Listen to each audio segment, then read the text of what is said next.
115 participants were screened, out of which 38 were excluded according to exclusion criteria. 77 participants were randomized out of 115. 25 participants were allocated into Group A. Similarly, 26 participants in Group B, 26 in Group C. In Group A, 2 patients lost to follow-up and 1 patient withdrew consent. In Group A, similarly, 3 patients lost to follow-up and 2 participants withdrew consent in Group B. 3 patients lost to follow-up and 1 participant withdrew consent in Group C.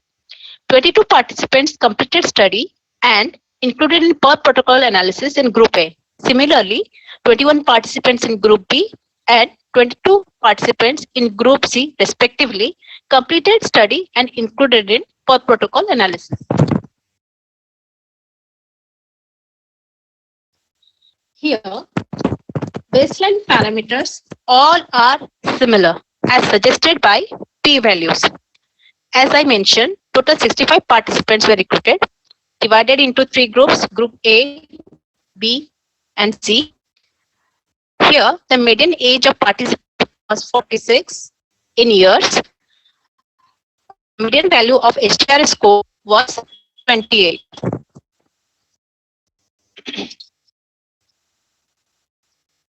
Now coming to this graph depicts the change of CGI score with time among the participants of 3 study groups. Here x-axis shows time for week 8 and week 12. Week 4 considered the baseline. Describe the CGI score. The box whisker plots describe the CGI score at each time point of assessment. Median CGI score at week 4 was 12 for each group. At week 8, all the study groups score 10.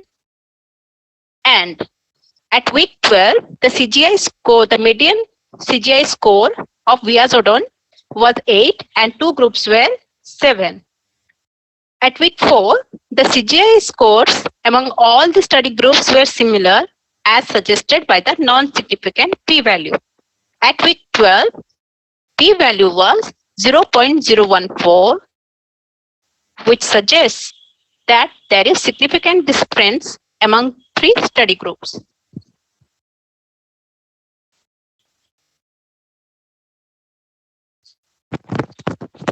Post-analysis with Bonferroni correction yielded significant difference between bortioxetine arm and the other 2 arms. As it was the interim analysis of the study, nothing can be stated clearly regarding the efficacy of the study. All the 3 drugs caused decline in CGI score with time. In my study, I found that bortioxetine had maximum effect in terms of reduction of CGI scores. Thank you. Thank you, ma'am, for delivering this wonderful presentation. Really, it was very nice. But due to some technical problem, you could not share your screen. But anyway, the presentation was really nice. And, so, please share your screen. And now again, I would like to invite Dr. Wasim Chauhan. Yes, sir. I am here, sir. Dr. Wasim Chauhan. Yes, sir. Please share your screen. Okay, sir.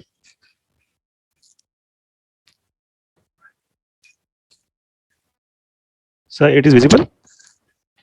Yes, yes, yes. Can I start? Yes, yes, yes. Good afternoon, everyone. I am Wasim Chauhan from Bursi Pain University. And the topic of my presentation is beta thalassemia major becomes more severe when there is inbreeding. First of all, we have to know about what is beta thalassemia major. Beta thalassemia major is a monogenic and recessively inherited disorder in which body fails to develop normal form of hemoglobin, and which is due to mutation in the beta globin gene. And every year, more than 30,000 to 50,000 children are born with this disease. And the severity, if we talk about the severity of this disease, which is directly correlates with the amount of beta globin, because it is the constituent of the hemoglobin. Hemoglobin A, which is adult hemoglobin, constitute to alpha and 2 beta protein. So there is a mutation in the beta globin gene. That's why the body fails to hemoglobin production. Uh, Simultaneously, the severity of beta thalassemia major may also be alleviated by increasing the hemoglobin, which constitutes by 2 alpha and 2 gamma globin protein, and its production can alter the alpha is to beta globin chain imbalance. So here this diagram showing the hemoglobin switching, and here we can see that the fetal hemoglobin, which is prominent during the gestation age, and at the 32th of week of the pregnancy, the switching takes place, and the switching during the switching, the fetal hemoglobin, which is major constituent of the fetal fetal is silenced, and then the adult hemoglobin production is increased, and in this scenario the two proteins are directly involved, which is one is BCL11A and second one is KLF1. These two proteins are silencing the gamma globin production, and that's why decreasing the production of fetal hemoglobin, and ultimately and then increasing the beta globin production, which ultimately increases the adult hemoglobin. Therefore, these two protein can be therapeutically targeted to control the beta thalassemia major severity. Now if we talk about the clinical complication of beta thalassemia major, so it is a type of anemia in which the expansion of bone marrow can be seen, and the species that are secondary to erythroid hyperplasia like hepatosplenomegaly can be seen, and extramedullary hematopoiesis also there. The external appearance is also characterized by pallor and slight jaundice in the patient. Frontal bossing or face deformities can be seen, along with joints pain and abdominal enlargement. Now, what is inbreeding or consanguinity? Consanguinity, basically, it is a union or marriage between two individuals that are very closely related, like cousin. And the consanguineous union or marriage lead to increase the expression of autosomal recessive disorder. And consanguinity ultimately leads to inbreeding depression, which further increases the mortality of the patient or morbidity of the disease. So what is the purpose of the study? So we arranged this study to answer, is there any chance of involvement of inbreeding in the severity of disease, which is beta thalassemia major? So to carry out this study, we have we have contacted the patients and collected the data regarding face deformities and joints pain, and then we collected the blood after their consent, and for hemoglobin fetal hemoglobin and adult hemoglobin level, and then we isolated the DNA for HPLC to carry out the methylation level at on the whole genome, and then methylation specific PCR. So the results shows that the hemoglobin, fetal hemoglobin and mean corpuscular hemoglobin were very higher among outbred individuals than that of inbred. It means that outbred individuals that were born to the outbred marriage, out marriages were showing higher level of HbF and MCH, mean corpuscular hemoglobin, which can be correlate with the severity of the disease. Now we another results regarding joints pain and facial deformities also can be seen here in the graph after the t-test applying can be is showing that the among outbred individuals, the more number of inbred individuals were having the joints pain and similarly the facial deformities in compared to the outbred individual that were affected with the beta thalassemia major. Now we have conducted the methylation study. For this, we conducted the HPLC, and the whole DNA methylation was carried out by, and the concentration of the methylated cytosine was tested using ANOVA, and the results suggest that among inbred individual, it was found significantly higher than that control and outbred individual. Similarly, we have conducted methylation specific PCR to see the methylation pattern at the regulatory sequence or the promoter sequence of the gene. So for this, as I have said, as I have mentioned earlier, the BCL11A and KLF1 was directly involved in the gamma globin to HbA switching. Then here the promoter sequence of these two genes were methylated specifically PCR examined, and we and we found that outbred individuals were having high methylation level at these two, at the promoter of these two gene, in, in comparison to the inbred individual. But in case of gamma globin gene, which is responsible for HbF production, we can see here the unmethylated primer were there among outbred individual in comparison to inbred individual. These results can be concluded in bar graph, and the bar graph representing that in case of BCL11A gene, the outbred individual were having higher methylation level at the promoter sequence in comparison to inbred individual. And similar results can be seen in case of KLF1 gene. Here also, outbred individual were having higher methylation level than that of inbred individuals. But in case of HBG, gamma globin gene, the outbred individual were having less amount of methylation at the promoter sequence in case of in comparison to the inbred individual. So all pairwise comparison, multiple comparison was also conducted using Holmes-Siddak method. Here we compare the HbF level and the methylation at the promoter sequence of gamma globin gene. And if we compare these two gene, compare the two inbred individual and inbred, which is methylated and unmethylated, and outbred individual with inbred individual, so we can see that the huge difference can be seen in case of outbred individual, which is having higher level of HbF. Similar results can be seen in case of outbred individuals and in compared to the inbred individuals. The unmethylated outbred individuals were having more higher level of HbF.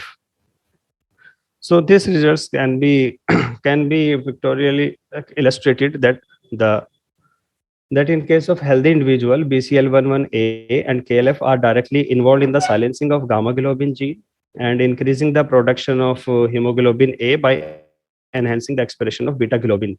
And this is called HB switching, as various studies suggested. But when there is a mutation in the beta globin gene, so when there is a mutation in the beta globin gene and the higher level of methylation at the promoter of both BCL11A and KLF1. So BCL11A and KLF are less expressed. That's why they were unable to silence the gamma globin gene. Therefore, fetal hemoglobin level increases even after the birth. So it persists after the birth and can alleviate the severity of beta thalassemia major. But when in case of inbred beta thalassemia major patient, when beta globin is mutated, as in case of outbred individual, but here we can see that the methylation level at the promoter sequence of KLF1 and BCL11A is normal. That's why the normal expression is there of BCL11A and KLF1. And these two genes are again silencing the production of gamma globin gene, and and unable to produce beta globin because these are mutated. That's why beta fetal hemoglobin level is reduced in comparison to the outbred, and that's why the severity of the beta thalassemia major is higher among inbred individual than that of outbred individual. So now it can be concluded that the HbF alleviate the severity of beta thalassemia major, and the production of fetal hemoglobin in inbred patient is reduced due to methylation on the promoter sequence of gamma globin gene. Again, the fetal hemoglobin production was higher in inbred patients because promoter sequence of both BCL11A and KLF were methylated. This study also suggests that inbreeding increased the severity of disease epigenetically through decreasing the fetal hemoglobin level by changing the methylation pattern on the promoter sites of the directly involved gene. Thank you.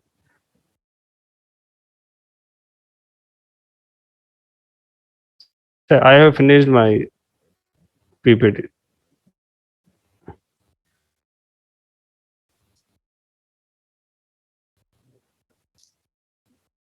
Sir, you there? Finish, sir? Yes, sir, I have finished. Okay, okay. Thank you, sir. Um, Please unshare your screen, sir. Yeah, I've already done. Okay.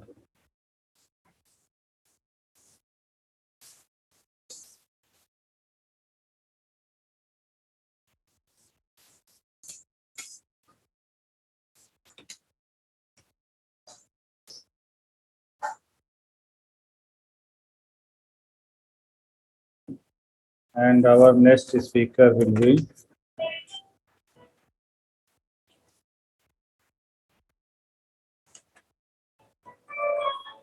Miss Humaira Aslam. Miss Humaira Aslam.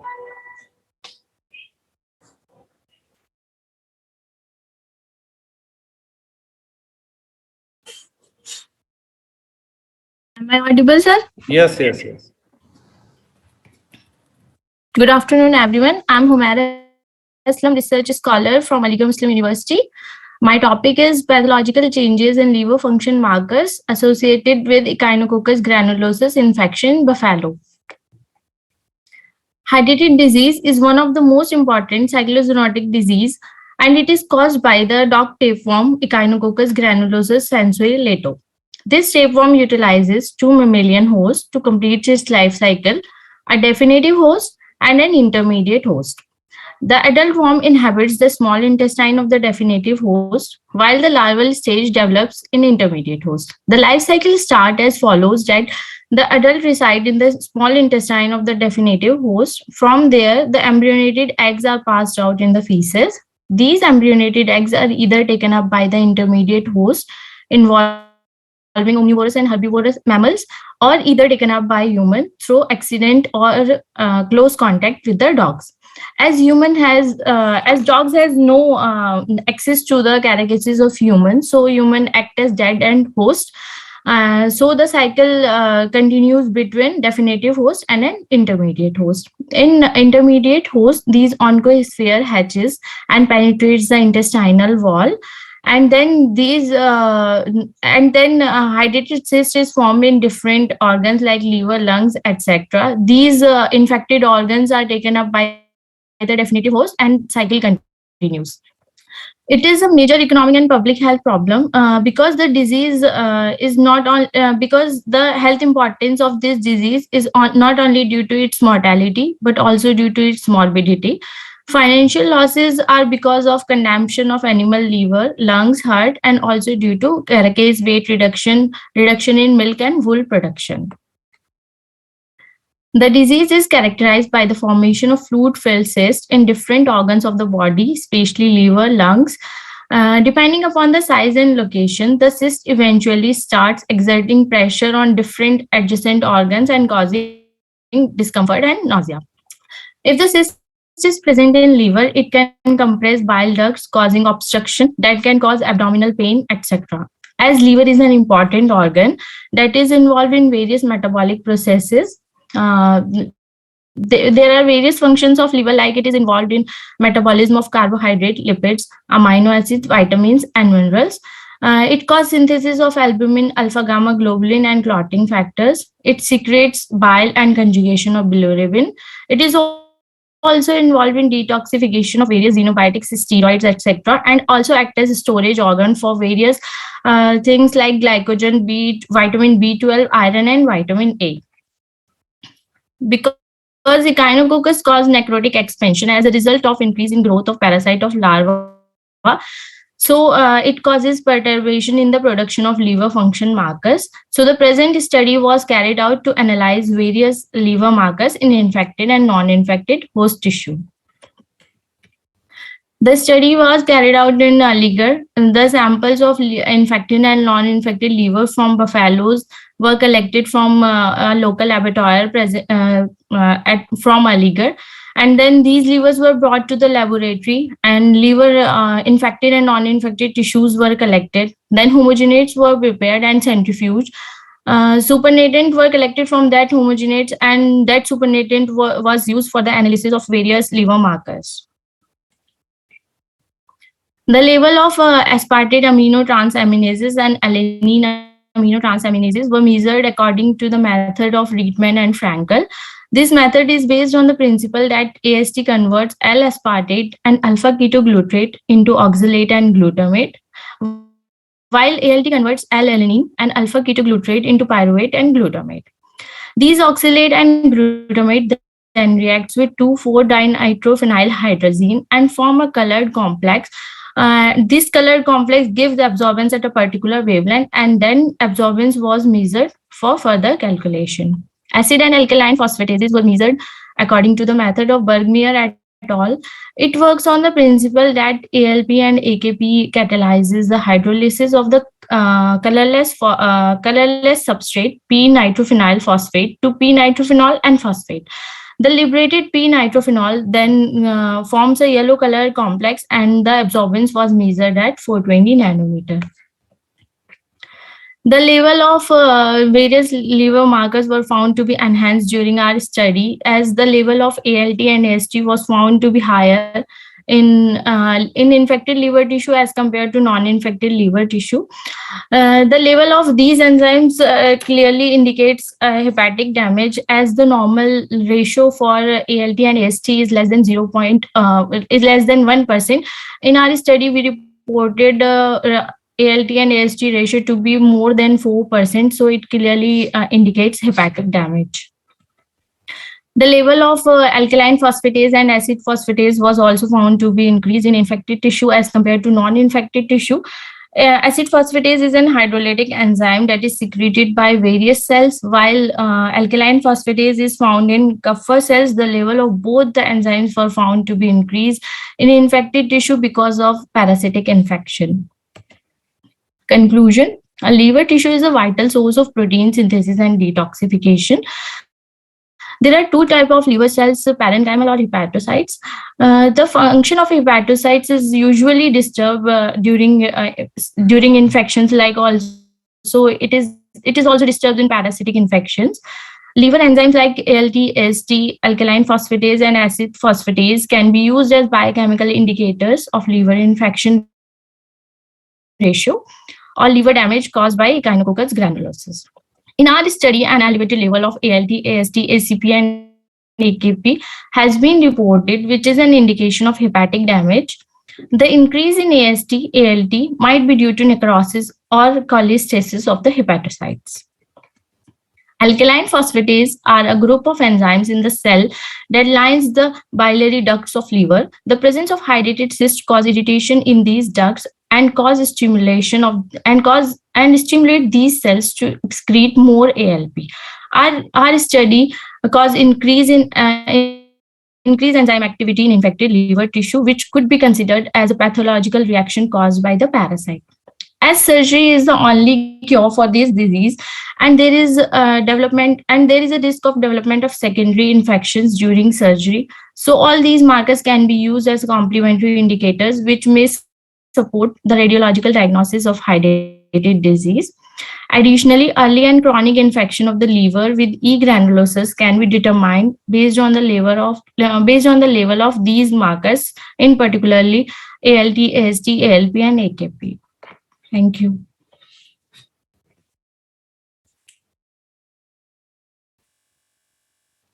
Thank you so much, Miss Amiruddaula Islam. Really, it was very nice presentation. Thank you, sir. Yes. Now again, I would like to invite Miss Anukriti Misra.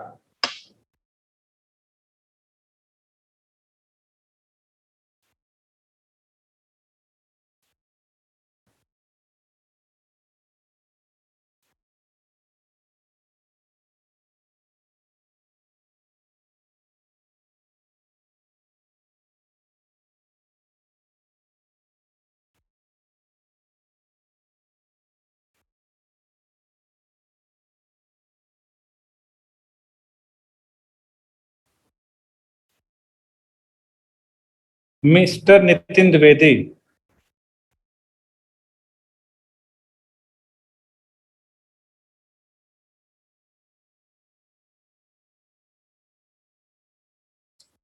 Miss Rasmi Yadav.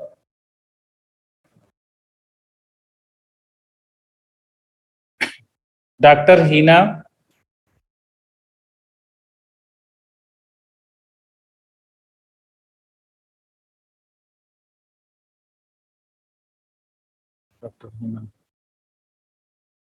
Dr. Ani Smith present, please come. Dr. Ani Smriti. Yes, sir. Yes, come. A very Please good say. afternoon. Sir, I'm audible. Yes. A very good afternoon to eminent dignitaries and research scholar present over here. I'm Dr. Ani Smriti. I've completed my PhD last year from TM Bhagalpur University, Bhagalpur, in the Department of Commerce and Business Administration. I would also like to express my gratitude towards the analyst, organizer, and conveners of this conference for providing me opportunity to present my research paper. The title of my presentation is A Comparative Study on HRIS and HRMS. So please wait. I'm sharing my presentation.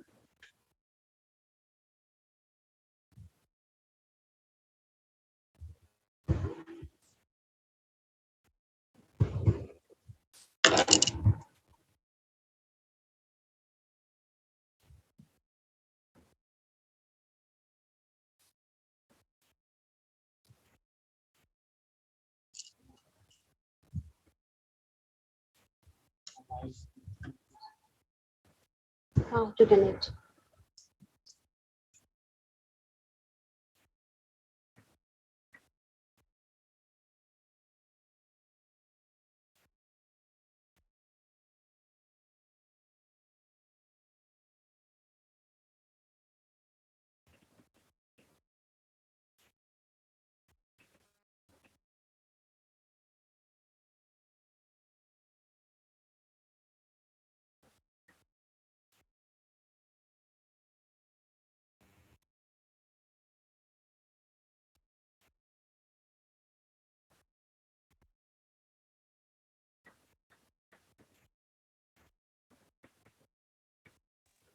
Sir, some error is there, sir. Hmm? So I'm not sharing my presentation. What is the problem, ma'am? Acha, don't worry. Please read your PPT. Okay, sir. So in the introduction part of my research paper is the 21st century is an era of information technology where things are controlled and run by computers and digital technology. In the world of business management, role of IT has kept growing bigger. Information technology has brought both extra convenience and capability, and so it has become irreplaceable. A computer can perform larger and more complex tasks than several people could do together. Information technology and information management tools have taken center stage in human resource management. Human in information technology is changing things around and has revolutionized the business world like never before. It has raised organizations' productivity and helped several of them grow very large in no time. Information technology is also expected to drive human resource transition from a focus on human resource management to strategic human resource management. This strategic role not only adds a valuable dimension to the HR function but also changes the competencies that define HR professional and practitioner success. Human resource information system. Hello. Human resource, yes, sir. Yes, continue. Yes, sir. I'm Continue. audible? Please continue audible. Okay, sir. Human resource information systems have drastically evolved since they were first introduced more than 50 years ago. They have gone far beyond their original purposes of converting paper record into computerized databases. In modern times, HR or payroll system are able to handle several of HR numerous functions. HR software is now full of feature and Are you self-contained. presented, Roma Katyal? It is not just the data storage system we once knew them as. The developed HRIS will help the organization to effectively store employee data more securely and accurately. Modern HRIS systems are now tools that HR professional can use on a daily basis for several purposes. A human resource information system allows organizations and their HR teams to focus on automating HR transactions. It features the tracking, managing, and automation of core HR functions powered by the organizational structure and employee databases. It will also feature basic HR analytics and reporting.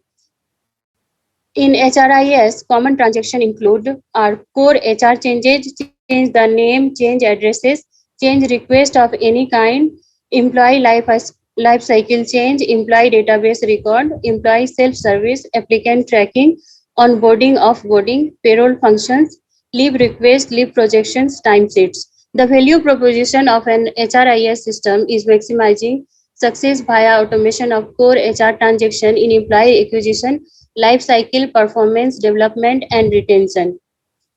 Human resource management system. Human resource management system puts all the functions, payroll, HR, and workforce management into one single fully integrated suite where HR teams can manage all transactions via workflow, perform data analysis, and generate essential reports. With the help of HRMS, employees can complete self-service tasks linked to their personal information as well as rostering and timesheet, shifting the transaction elements away from HR. This gives a single source of truth for strategic focus. Additionally, many HRMS platforms are built for configuration and customization to meet specific organizational and end user needs, optimizing workflow and other processes. In HRMS, functionality and process include are payroll management, workforce management, rostering, work rule interpretation, new employee recruitment and onboarding, employee life cycle, performance review, salary review and benchmarking, benefits administration, learning and development,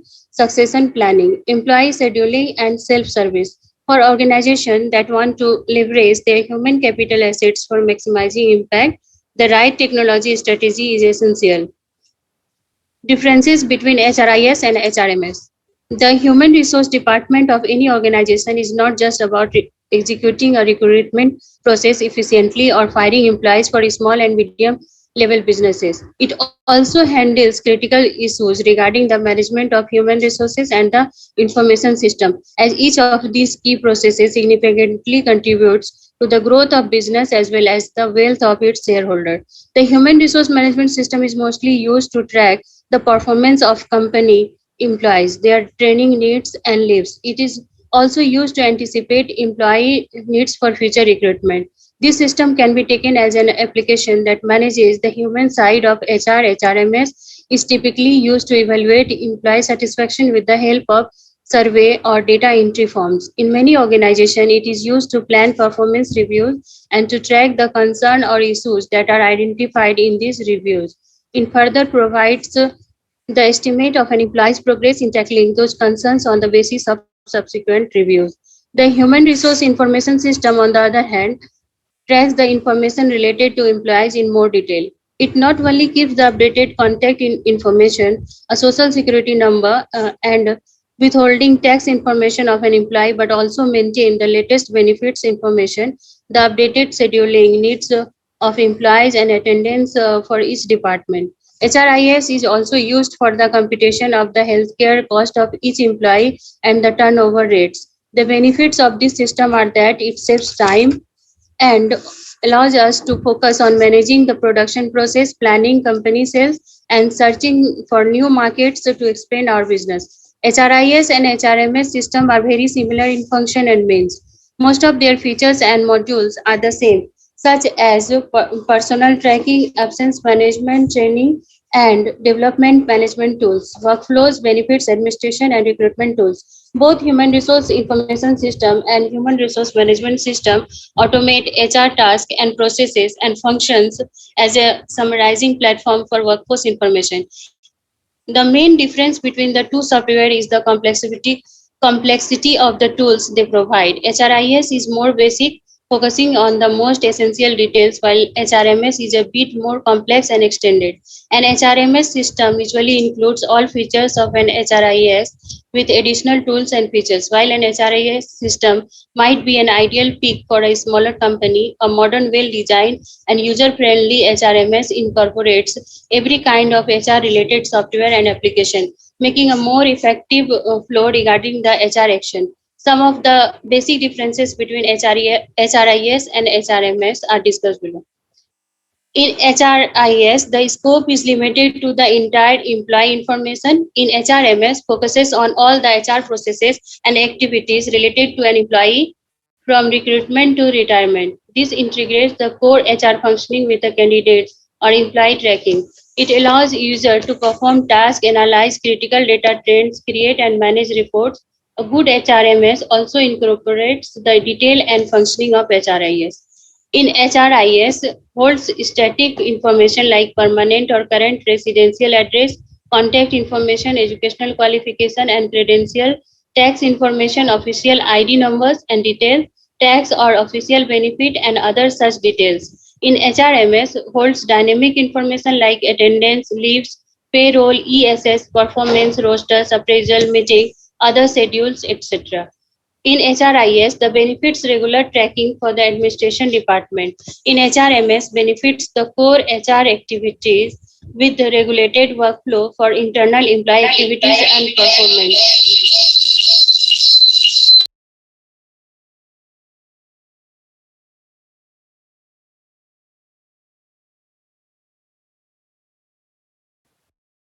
Have you finished, ma'am?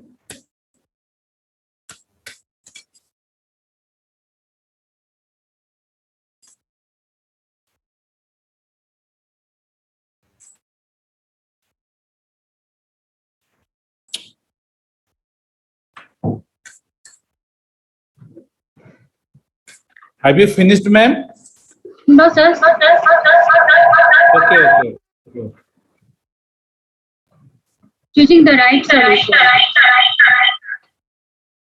The lines between HRIS and HRMS are increasingly blurred. The clearest distinction lies in the global scope of an HRMS versus the local scope of HRIS. To choose the right solution for our organization, analyze all the features available in the software. We might need just basic HR capabilities, but don't automatically assume an HRIS will fit the bill through research into them before choosing a product. Both of these systems are usually integrated by the organization in order to avoid confusion. Human resource professionals should focus on the HRMS as a key driver for their HR decision. For example, it can be used to identify the type of training required by an employee to meet the specific targets that have been defined in a performance review. On the other hand, HRIS can be used to identify the cost of that training and the probable benefits in terms of dollars that an organization is likely to receive. In the conclusion part of this presentation is technology has had a significant impact on human resources practices. Human resource is transitioning to a more technology-based profession because utilizing technology makes information more accessible to the whole organization, eliminates time doing administration tasks, allows businesses to function globally, and cuts cost. Human resource information system of late have made much headway in selecting the right person at the right time and fitting to the right job. This process can be systematically implemented. It will ensure the development of individuals' competence and reap the fruits of competitive advantage for the organization. Therefore, the importance of HRIS and its usage in HR processes has emerged as an important module for discussion, debate, and research among all information technologies. Management thinkers, corporate giants, and a host of others who are using HRIS for gaining a competitive advantage in various domains of HR processes, especially in software companies. HRIS is an integrated system used to collect, store, and analyze information related to an organization's human resource comprising databases, computer applications, hardware, and software needed to collect, record, store, handle, deliver, present, and manipulate data for human resource functions. HRMS system-based prove their worth through their ability to compile and analyze information from a variety of sources, both inside and outside the organization, filling a vast database that is well organized and easily accessible to all who need it. HR information software provides a business with the resources to administer multiple sites and aggregate data without having to navigate the haphazard and fallible states of conventional communication. Information is secure and readily available the moment it is needed.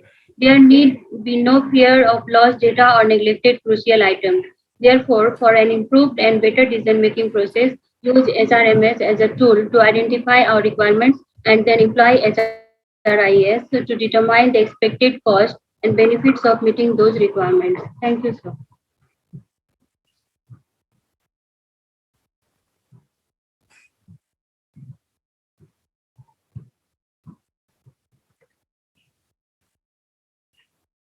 Thank you, sir.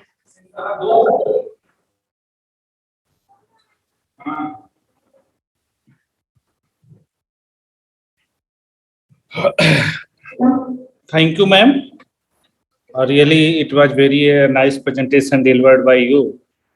If any questions regarding to this presentation, you may ask.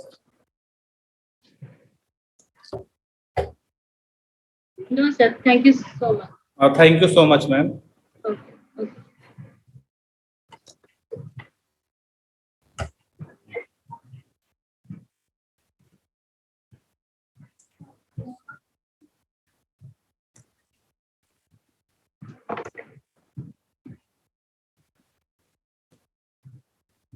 And other participants?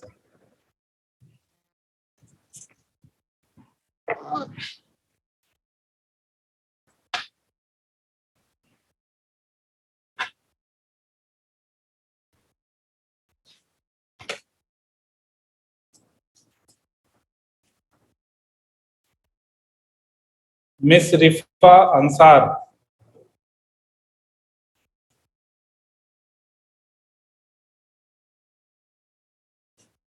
Mr. Sanjay Kumar. Yes, sir. Yes, please.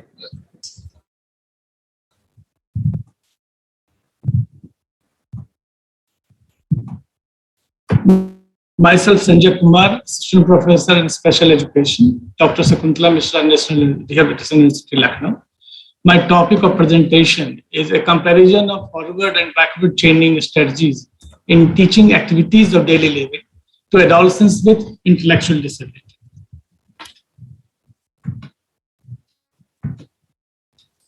The right to a person with disability defined intellectual disability as a condition characterized by significant limitation both in intellectual functioning and in adaptive behavior, which covers a range of everyday social and practical skills. The children with moderate intellectual disability can learn practical life skills which permit them to function in ordinary life with moderate support. Such children may have associated conditions such as Down syndrome, autism, or cerebral palsy. Activities of daily living include several skills such as bathing, brushing, buttoning, brushing teeth, washing on clothes, etc. Some research studies have shown the children with intellectual disability can be trained in activities of daily living. The studies like conducted by Rai in 2008 have trained these children with intellectual disability in self-help skills using constant time delay procedures. Acute in 2007 successfully trained 4 children with intellectual disabilities in cooking ready-made soup, sewing, and with constant time delay procedures. Similarly, How and Dunn compared forward chaining and backward chaining procedures with moderately intellectual disabled individuals. Result indicated that subject in backward chaining group required significantly fewer trials and physical assistance to reach criterion in motor tasks. In forward chaining, the initial step of the sequence is taught first, and then the first and second steps are taught and linked together, and so on until entire skill is mastered. Whereas in backward chaining, it involves the teaching of chain in reverse order from the last step to the first step. There has been disagreement among researchers as to which chaining method is superior. Furthermore, little research has been successfully completed comparing these instructional methods in teaching daily living skills to children with moderate intellectual disability. The present study was designed to address this issue by comparing the forward chaining and backward chaining in teaching daily living skills to children with intellectual disability. The method selected 8 adolescents with ability to follow verbal instruction, ability to use both hand in cooperation, ability to initiate prompt, ability to attend to task for 20 minutes, ability to wait for 5 seconds will be selected for the study. A total of 15 students were scanned. Out of them, 4 from each category were selected. All students were enrolled in a special school based at Aliganj, Lucknow, serving persons with intellectual disability. Subject ranged in age from 14 years to 17 years with a mean age of 15 years. All subjects were classified as moderate intellectual disability. The settings where data were collected, the kitchen training was given. The kitchen of the institute was used for cooking skills. In order to provide training and preparation of tea, training program was provided within one of the classrooms containing kitchen. fitted with gas stove, cabinet, sink, counter space, and utensils. The gas stove and cabinets were at the perfect height for all participants to use. Similarly, the sink used had manual water tap and was perfect height for the participants. The area around the kitchen was over 20 square feet, which provides enough space for the trainer to give the children for the training. The room had one table in the corner with 4 chairs. These space and materials were used for training or preparation of tea. The study was conducted between 8:15 a.m. to 1:30 p.m., where the 12 participants attended the program. All sessions were conducted in a one-to-one basis. Material used: investigator used following materials: task analysis sheet, laminated picture flashcards. Dependent variable: preparation of tea was dependent variable. The task analysis for preparing tea have 7 steps. Independent variables was to examine the effect of chaining in achieving the goal selected using constant time delay procedures. Design: the design of the study was single subject research design, multiple probe design across the task, and 8 participants were used to ascertain the effectiveness of forward and backward chaining in teaching preparation of tea using constant time delay procedures. Procedure used: the first group was taught preparation of tea through forward chaining with constant time delay procedure, and second group was taught backward chaining with constant time delay procedures. During all subsequent training sessions, of 5 seconds delay was used. Initially, the trainer gave general attentional cue: "Are you ready to prepare tea?" Once affirmative response was obtained, the trainer handed over the flashcard to the student and were provided the task requested the cook such prepare the tea. Trainer then waited for 5 seconds for the student to initiate the response. If the student did not initiate the response within 5 seconds or perform the response incorrectly, completing the steps out of sequence in the task analysis, trainer provided the predetermined prompt. The students were praised following successful completion of each step. This procedure was continued until each student completed the task analysis with 100% correct anticipation. Resultant discussion: although the result of effectiveness of chaining procedures using constant time delay varied from one participant to other, the forward chaining was effective for learning performance of preparation of tea. Because there was some variability in the pace of learning, the progress of each participant of the group is discussed separately. Case 1: during the baseline, the preparation of tea, case 1 could not complete any subtask independently. The mean of baseline score was 0. It means none of the subtasks students were knowing. The case 1 learned the first subtask in 6 sessions, the first through second subtask in 10 sessions, first through third subtask of the task list in 14 sessions, first through 4 subtasks in 18 sessions, likewise.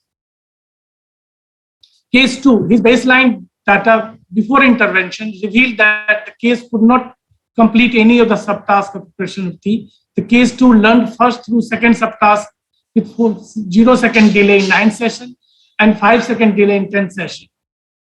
Case 3, during this baseline session for the preparation of tea, case 3 could not complete any of the subtasks. He learned the first subtask in 6 sessions and finally all subtasks in 30th session. Case number 4, during the baseline for the preparation of tea, case 4 could not complete any subtask, but they learned all the subtasks in 30th session.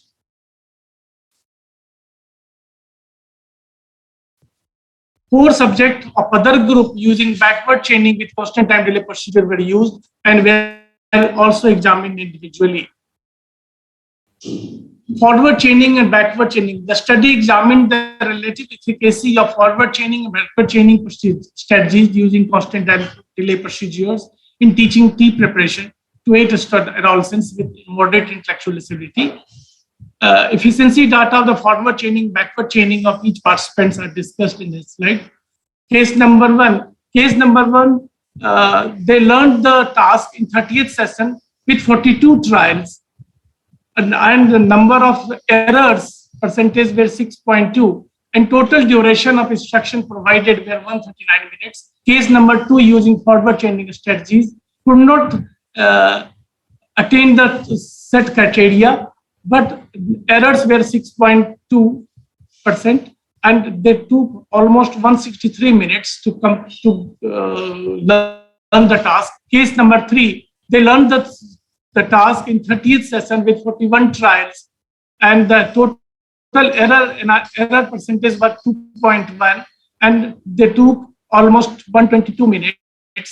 Case number 4 does not obtain the criteria set by the researchers, and the error percentage was 8.2. Total duration of instruction was 162 minutes. Whereas using backward chaining procedures, case 5 could not attain the set criteria, but case number 6 attained the criteria in 28 session. Case number 7 could not attain the criteria. Yes. In reviewing the individual results of each participant, it can be seen in the above table that only 2 participants have attained the criteria in first group undergoing intervention with constant timely procedures, whereas in second group undergoing intervention with backward chaining, 2 had similar result. Only 2 participants reached the set criteria of 100% in 28 sessions. The data obtained on each individual shed little light on the most effective and efficient instructional strategies for teaching preparation of tea. Looking at this session of criteria, participants of backward chaining had attained 24th and 28th session ahead of participants of first group. This suggests that forward chaining was more effective in terms of session to criteria. Finally, the result of this could be considered tentative given the small number of subjects that participated. Additional research will be needed to further document the relative efficiency of various chaining strategies using constant diet procedures in teaching daily living. Thank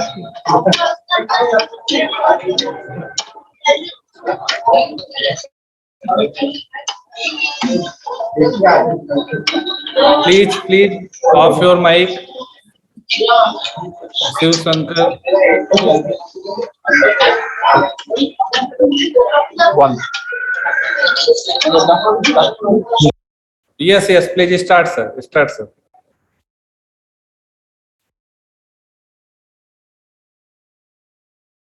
Sanjay Kumar, have you finished your presentation, sir? Yes, sir. Okay, thank you, sir. Thank you, sir.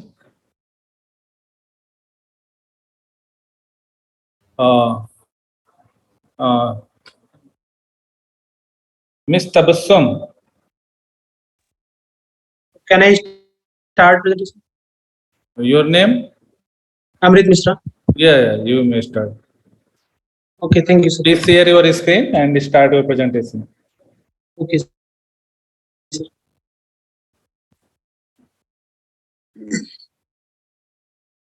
Screen shared. I'm audible, sir? Yes, you are audible and your screen is visible. Please start your presentation. Okay. I am Amrit Mishra. My topic is synthesis and characterization of perovskite material for solar cell application. So, just wait. Is some window, I think. I cannot scroll somehow.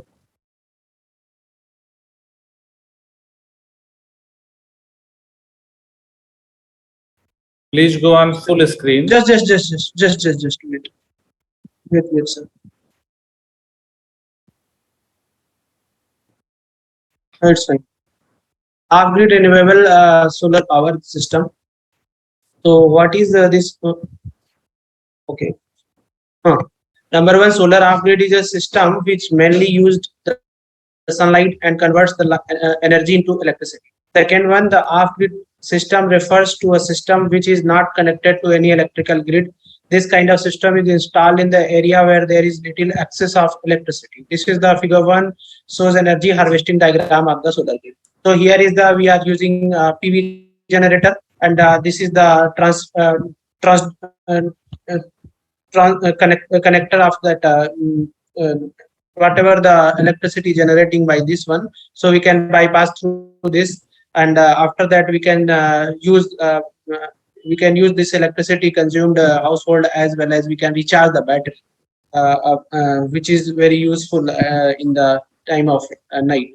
So use of solar solar off-grid. This system converts the solar energy into electricity. Second one, solar energy is available from the sun, which is the ultimate source of energy. So this is inextensible and never going to deplete. Most of the non-renewable resources release harmful gases and chemical after is used, which is harmful for the health of the living beings. But using solar off-grid does not produce harmful gases. Working of solar off-grid.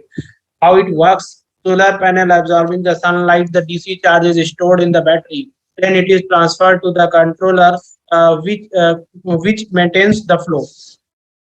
Third one, from there it is transferred to the inverter, where it is converted to AC current. It is connected to the mains part of solar off-grid. Solar panel. Solar panel is used for absorbing the sunlight, which will be transferred to electricity. Charge collector, charge controller mainly controls the charge of the solar panels and transfers them to the battery bank. The battery bank conserves the DC current and transfers them to the inverter. It is mainly used for transforming the DC current to AC current. Advantage of using a good quality solar off-grid. Number one, very efficient in the area where the intensity of sunlight is maximum. Moreover, a good solar off-grid also works in low sunlight. Those solar off-grid are made up of costly silicon chips, which are capable of absorbing low sunlight radiation. Does not produce any harmful gases during the conservation of solar energy into electricity. As it is not electricity, it saves the electricity bill also. It is developed for slowing down the alarming uses of non-renewable resources. Off-grid system are used in. Number one, solar off-grid system is mainly used to conserve the electricity, so it is used as a backup power supply for the household activity. It is used in medical clinics, all the household activities like watching TV, running a fridge, and many household activities can be done. It is also used in telecommunication stations. Solar off-grid stations gives efficient service for defense work purpose. Moreover, meteorological and forest fire stations also use this system. Key challenges. What is the key challenges using solar off-grid? Number one, we are working basically on perovskite material for the solar cell application. So perovskite material stability is one of the tasks for the industrialization. In perovskite material, replacement of PB led by any greener element which create device environmentalist friendly. Third one, optimization of ETL, electron transport layer, and HTL, hole transport layer, for the fabrication of the high efficient solar cell. Fourth one, device layer thickness optimization for highest efficiency and understanding of the defect at the heterojunction of the device. Fifth one, complete understanding of the environmental degradation of the material, effect of oxygen, nitrogen, humidity, light, and temperature, because all the factor degrades the perovskite material. So we need to take care of that. So this is the calculation for required area for 500 solar panel. 500 watt solar panel that I have already calculated. For silicon, we required 3 panel area. For 500 watt source power generating, we need 3 meter into 1 meter. That is the rectangular shape. And organic PV 2.63 into 1 meter. And for perovskite, we need less area, 2.33 into 1 meter. So that perovskite is better than that silicon and organic one. The advantage of solar energy are the solar energy is most environmental friendly. The maintenance cost of solar panel is comparatively very low. Solar energy is abundant in nature. Solar energy is also sustainable source of energy. It provides a very reliable source of energy. This technology can have almost no noise pollution. The various energy source potential and global energy consumption. So that from this figure you can understand. So this is the basically renewable energy share from renewable source in global energy consumption in 2018. Non-renewable energy use of non-renewable energy 73.8%, use of renewable energy 26.2%. That is split by hydropower and wind power. 2.4% only used in by solar PV photovoltaic. 2.2 biopower, 0.4 geothermal, CSP, and ocean power.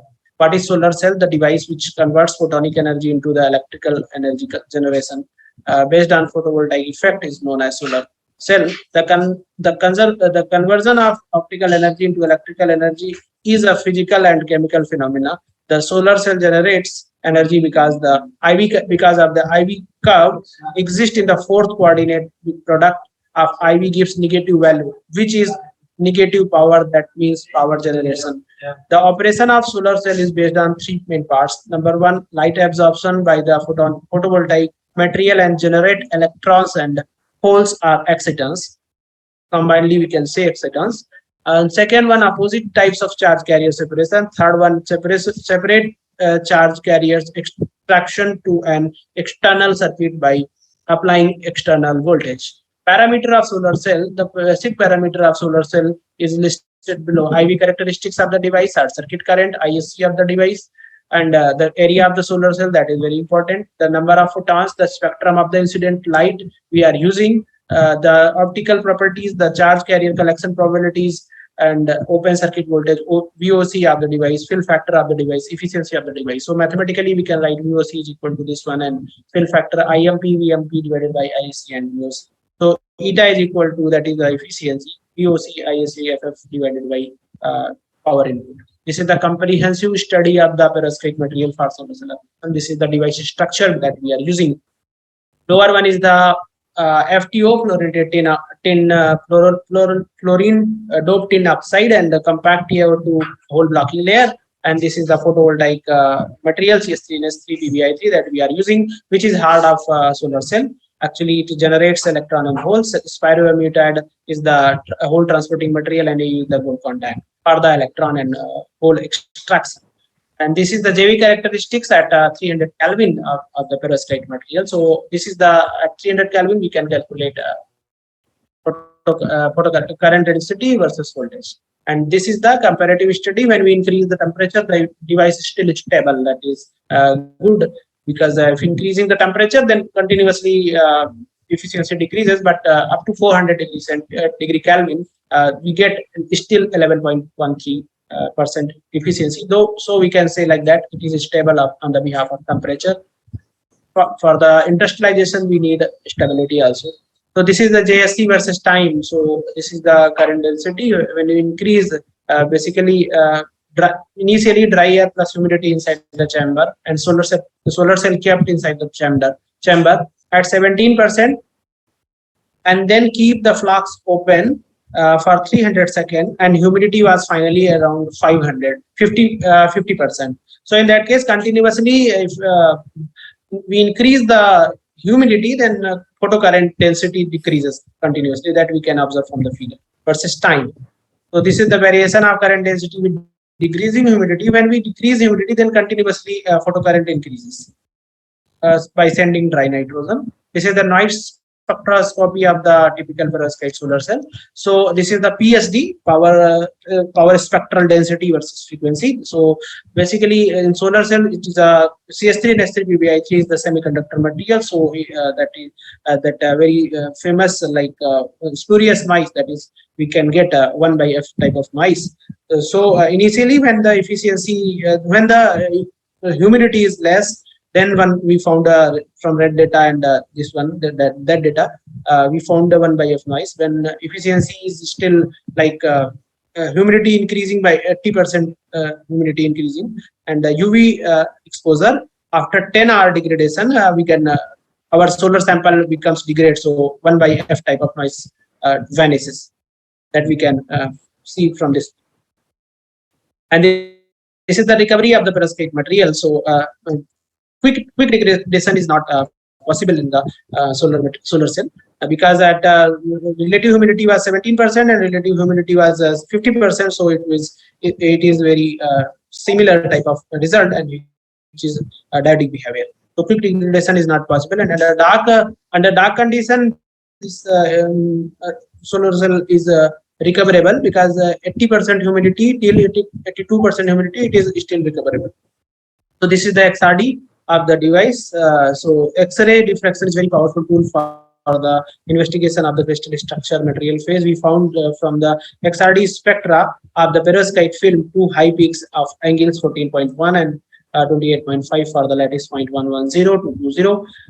Three low peaks at angle 31.9, 40.5, and 43.1 for the lattice 0.310 to 24 and 314 planes for the tetragonal phase. So this is the cross-sectional image, same image of the perovskite material. So conclusion is this: we found that the perovskite is good for the energy harvesting device, but it is degradable. So the degradation study has been studied with IV hysteresis under UV LED and dark condition. We found that perovskite is recoverable at the high value of humidity under the dark condition, and UV LED is still recoverable. And with the JV characteristics for the 300 Kelvin and to 400 Kelvin, we found the perovskite material has temperature dependent stability. So for the industrialization, we can sandwich perovskite with a silicon which enhances the stability of the device. And thank you. Hello. Hello. Yes, sir. If there is any question, please ask. Really, your presentation is very nice. And I request to all the participants, if you want any questions regarding to this presentation, so you may ask questions regarding to this presentation.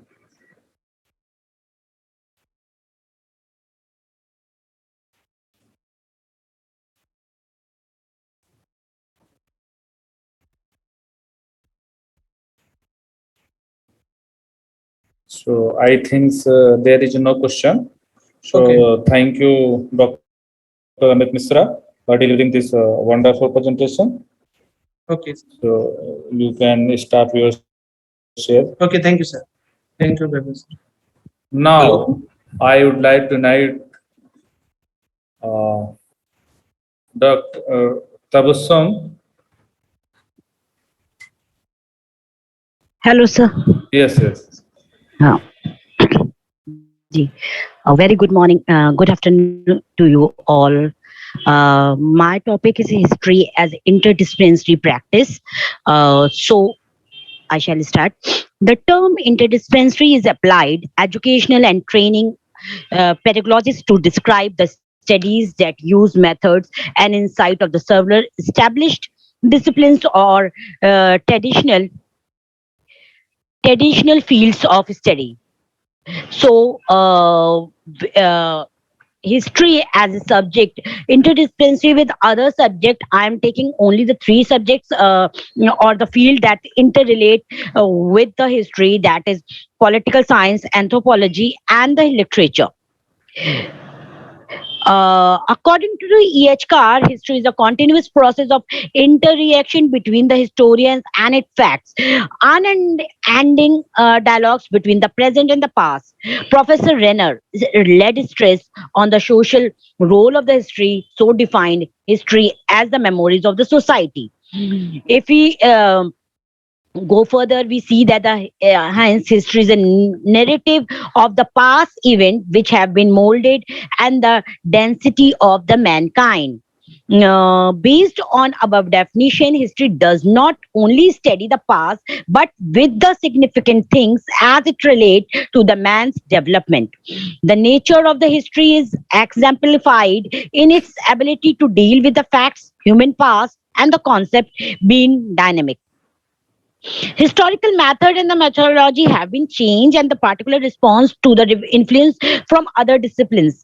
The way history is being studied, written, and taught has been changed, especially with the influence of the other disciplines. It is against this background that it's opposite to examine the relation of the history as a discipline with related disciplines.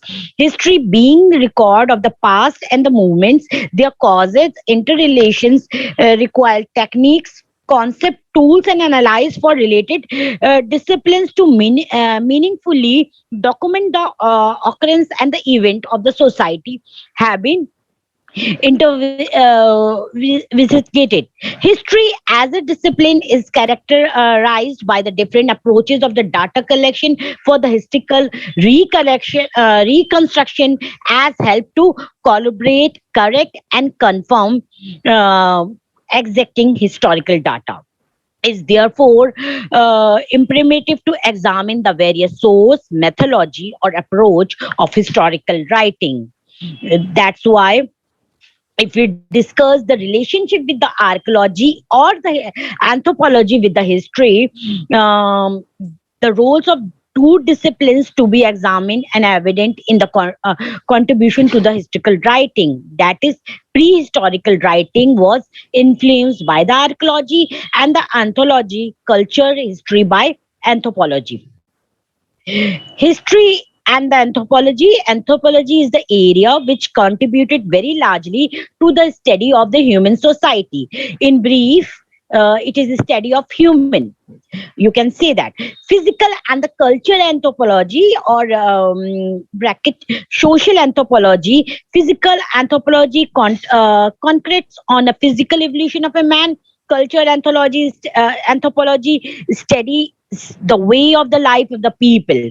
Both these are the part of the historical areas of the study. Without the knowledge of physical and the culture anthropology of a man, no historian can write any work of the history. So you can say that we can say that we must have a great knowledge on uh, if we are dealing with the anthropology, the physical and the cultural anthropology should be taken similarly. So, without the knowledge of physical and the cultural anthropology of a man, no historian can write any work of the history. Without depending on each other, we can have no meaningful work. So, to get the meaningful work, we have to study, as an historian, we have to study the anthropology with both culture and the physical aspects, yeah, areas of the anthropologies. Other social science have specific studies, but the history incorporates all these other social sciences. Therefore, without history or without any other social sciences would have no meaning. The historian works is not related to the other social sciences, but also relate to the natural sciences. Anthropology is the nearest to the historical preoccupation, just like archaeology. Anthropology being the study of the origin and the development of the people. Their society emails historians to understand the culture pattern, behavior, and the primitive peoples belonging to the different races. In tracing the course of social and the cultural revolution of prehistoric and the post-historic man, the knowledge of and help of anthropology as related discipline to the history is conjugate as it helps to the process as solution. Anthropology helped to provide insight into the future of the past, which was so strange that the modern historian had found them difficult to comprehend or examine. If we see that also anthropology works the effect distending the familiar, making historian aware that much of they had regarded that as normal in the past really required investigations because it was cross complementary unusual. A particular striking example of was the field of family relationship. Such of the anthropology is concerned with the kingship and the marriage. These work help to stimulate many of the study of sexuality, marriage, childhood, ties, domestic group, women, love, and the other topics. The anthropology inscription joined up joined up with the interest from the historical demography and the women study, therefore opened the whole field of the interpersonal relation and the sentiments. Historical research into many other topic was stimulated by anthropological inquiries, conflict, ceremony, work, discipline, time, space, myths, folklore, style and fashion, oral and the literature, culture, birth, death, dreams, suicide, animals, and many other subjects were investigated. The formal historical documents usually conceal such topic, and it was largely under the pressure of anthropology. If we see the anthropology stress the interdependence of the spheres, the overlap of economic, politics, religion, and the kingship have a superly has been separated in the modern industrial world. It possesses a paradoxical and indigenous cases unquestioned institution. Anthropology has analyzed the working of four major forms of human civilization, namely hunters and the gatherers, tribal peasants, and the societies. For understanding of a past which may have the features of the types of the social organization, anthropology has approved and as an inclusive guide the reward society into two disciplines of history and anthropology has mutual enriching. Both seeks to interpret the basic pattern in the societies to concentrate and the compare in order to separate the universal form from the particular to explain both the single event and the broad institution. Now we come into the history and the political science relation, yeah, interdisciplinary. So we say a historian is not mainly concerned with the tracing of the history of the political process by the narration of the episodes, but he has to learn the nature of the fundamental political principle and the basic form of political institutions. In the view of the closeness between the two subjects, the development of the political institution, rules, regulation, rights and duties, law and mode of justice, executive, legislative and administrative function, economical and financial implication, nature of the bureaucracy, fundamental principle of the state policy are defined under the constitutional history.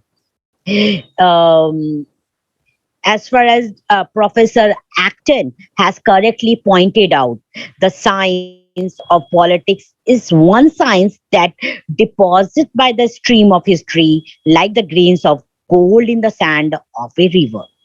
If we see the relationship between the political science to history, we see that it's based on the forgotten statement. History tends to learn the nature of the fundamental political institution from the knowledge or expertise of the political science.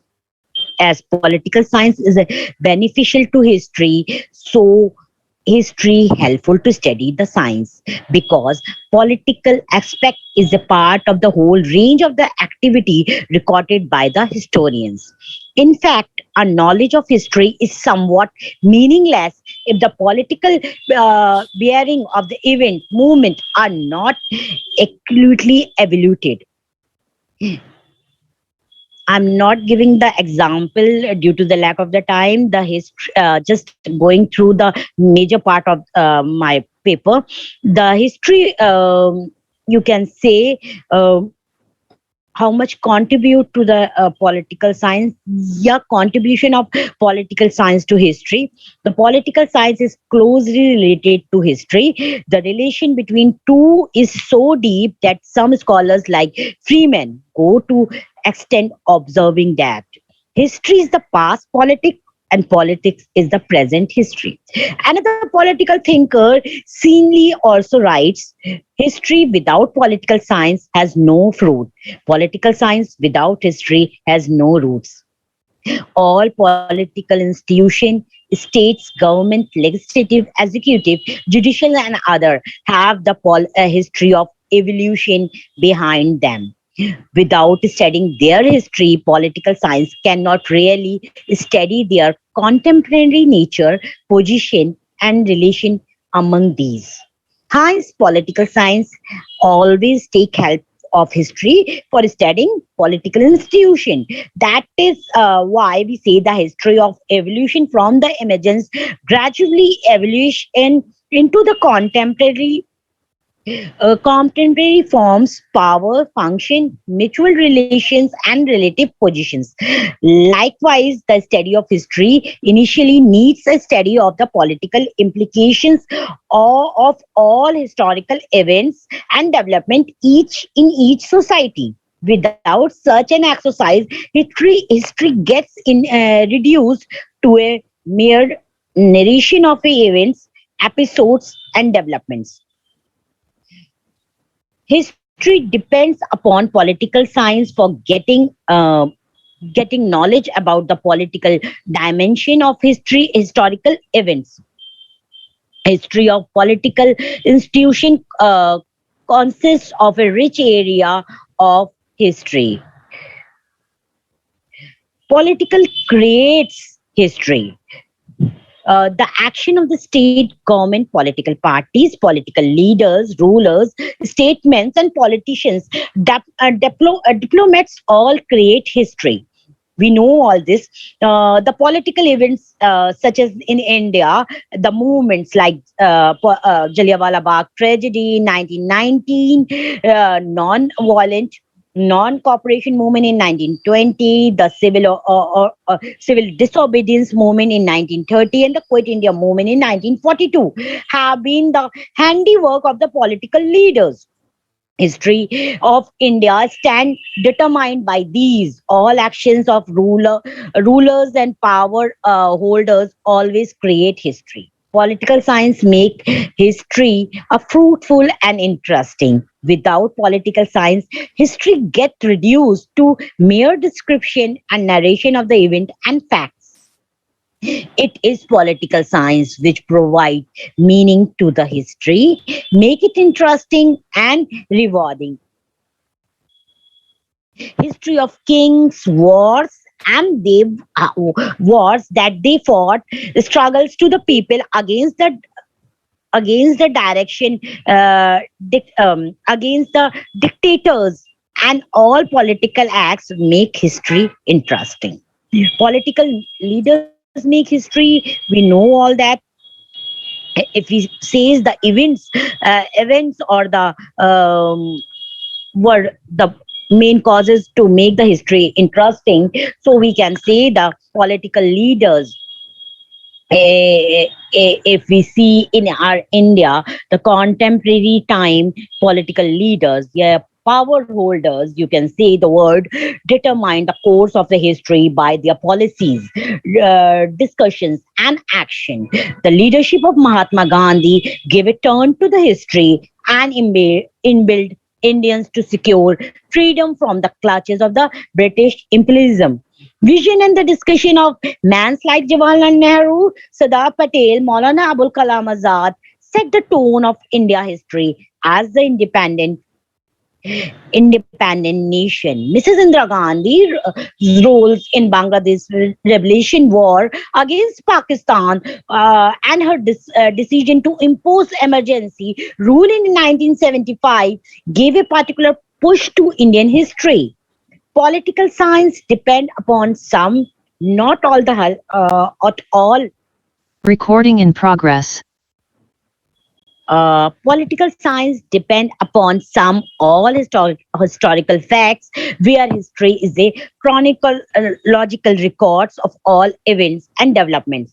Political science is interested only on those facts which had an impact on nature and functioning of the state system, government of various states. Political science make use of some selected historical facts. History depends upon the political science. Political science for casual conception. History is not only a narration of facts. It is a political science which analyzes the connections among the various facts. Political science gives meaning to the historical facts, uses these for answering the question what should be done and not to be done. History without political science is fruitless. History cannot be determined the ultimate and standard of good, bad, right, and wrong in political institution. It is done by political science. Thus, political science contributes a lot to history. In fact, political science and history are closely related to each other. Each need the other. Both are contemporary and supplementary to each other. So we have seen the contribution of political science or towards the history. If we see the history, to history as a teacher of political science, history respect the wisdom and the experience of ages. It accounts of success and failure of the rulers, government, revolutions, and the political development. Knowledge of historical event is a vital source of learning the political science. History presented record of the evolution political institutions by providing information about the origin, evolution, decay, or the development of the political institution. History provides a variable knowledge to political science. Political has to borrow from the history information about the past of the political institution. History helps the determination of the political objectives and values. Wisdom resulting from the study of historical experience helps the student of political science to formulate right political objectives and values. History of freedom struggle help us to formulate and accept the securing of justice, liberty, equality, femininity as the values of Indian Constitution. History provide study material to the political science. As we have seen above, history is the store of the political science. We can say the study of political history bring out newer and newer fact. Ma'am, please conclude. Please conclude. Okay. History as and the literature and the history interlink so much. Some high schools offer integrated course in literature and history. Literature is the part of our heritage, so in which everyone's lives in many ways. Literature work to entertaining, beautiful, funny, tragic, and informative or meaningful. So we can say that one can gain such a wider and deeper understanding through the piece of historical perspective. Although this may leave a little less room for the interpretations, but may clear to the consider the time and the text has been written. So we see in great writing from the past, we find ancestors. We not only see the country and the people as they were, but we soak up the climate times through the languages. Literature allowed to understand the political culture and the philosophical movements and the ideas of democratic particular cultures at the particular time. Literature is a creative writing to recognize the artistic values. Literature respect a very best of human expression. So literature has many purpose and open doors to unique words. Although literature we discovered ourselves and world time again and again. Literature is entertaining, funny, beautiful, tragic. It takes us beyond the limited access, experience of life to show the life. Study of literature lend to understanding of our history, our society, sometimes ourselves. So with the literature, we see the countries and people as they were. We experience the different climate and language and tones.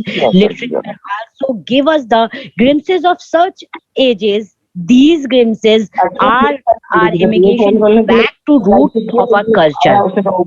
Although we see the authors of the literature communicate, think personally to us, one individual to other, this help to validate our personal experience first time. So I can conclude my here only because a lack of the time, and I have been told to conclude. So I have just done. Thank you for so much giving the platform. खुश escape से नहीं होती आजकल की apps escape से नहीं होती हमने किया क्या Thank you so much, ma'am. for delivering this very nice lecture. The lecture was very informative. And I would like to invite any participants who did not present their work, so he can present. Hello. Yes, yes. Myself, Dr. Chandrapal Yadav. Yes, yes. I want to. Please share your screen and please tell me your abstract ID. Sir, it is A105. 105. Yes, sir. A105. ठीक sir. आप आइए.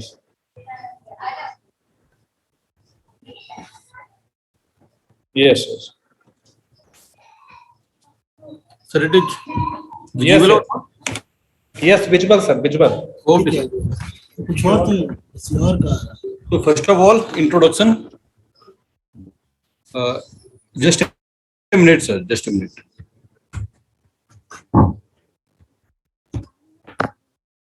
Good afternoon, everyone.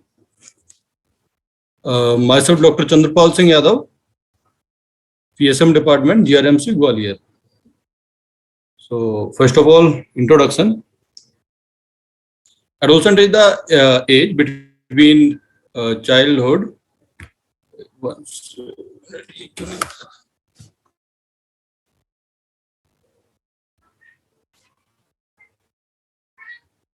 Okay. Adolescent is the age between childhood and adulthood, characterized by the rapid level of biological and emotional changes. There are 243 million adolescents in India, and telling the largest adolescent population of the world. Adolescents constitute a large percentage of population, that is 21.3% of total population of India. A wide range of issues and concerns faced by adolescents. It includes nutritional deficiency, reproductive health problems, sexually transmitted diseases, mental and physical stress related problems. A communication gap exists with parents and adults.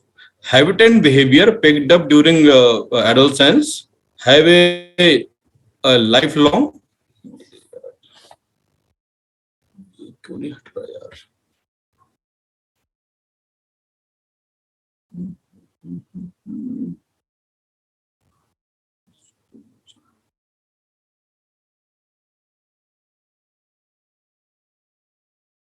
Sir, I have some technical issue. My screen not visible, not fully visible. I want to solve this.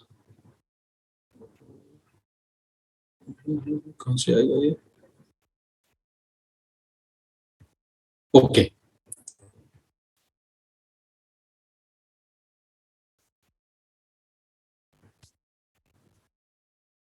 Communication gap exists with parents and adults.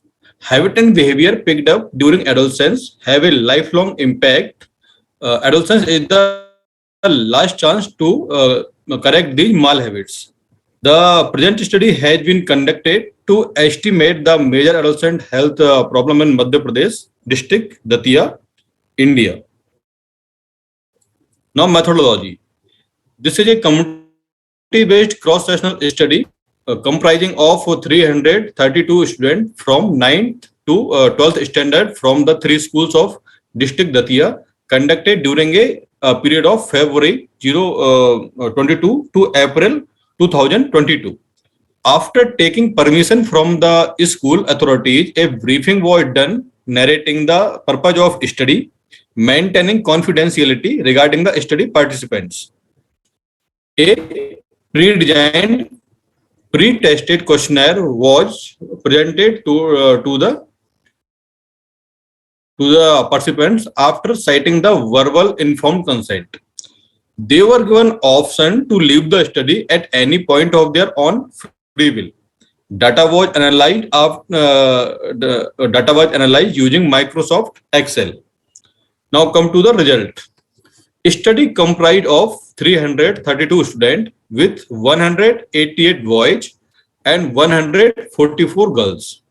The age group of the participants range from 12 to 18 years with 266, that is 80.12% of participants in 13 to 15 year age group. Majority of the students, that is 297, were Hindu by religion. 142, that is 42.77% participants' father were running their own business, and 302, that is 90.96% of the participants' mothers were homemaker. Participants on to threatening at school by their classmates or seniors were 172, that is 52.75%, and related to partiality in school were 131, that is 39.5%. 90 participants were having tendency to commit suicide, and those having violent behavior among friends were 99, that is 30%. 284 participants were having problem of disorientation in studies, and 40, that is 12.5%, were having feeling of jealousy among siblings. 137, that is 41.25% participants were attracted toward opposite sex, and those who had sex were 19, that is 5.75%, and 17, that is 5.15%, used contraceptive measures. Now come to the conclusion.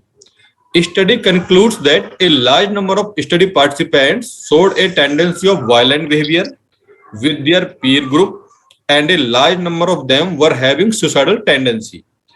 This unwanted and risky behavior could be a reason for their distraction from their studies, seen in a majority of participants, and could be a reactionary protective mechanism toward the treat gained from their peer group in the school. Study concludes that it's time for appropriate intervention among these adolescents to prevent any future mishappening owing to the generated protective mechanism and the seen risk behavior among them. These are the references. Thank you very much.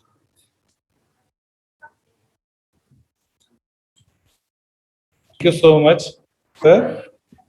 Any other participants who just checked ID? Sushil, can I speak? Yes. Yes, just wait. I'm sharing the screen.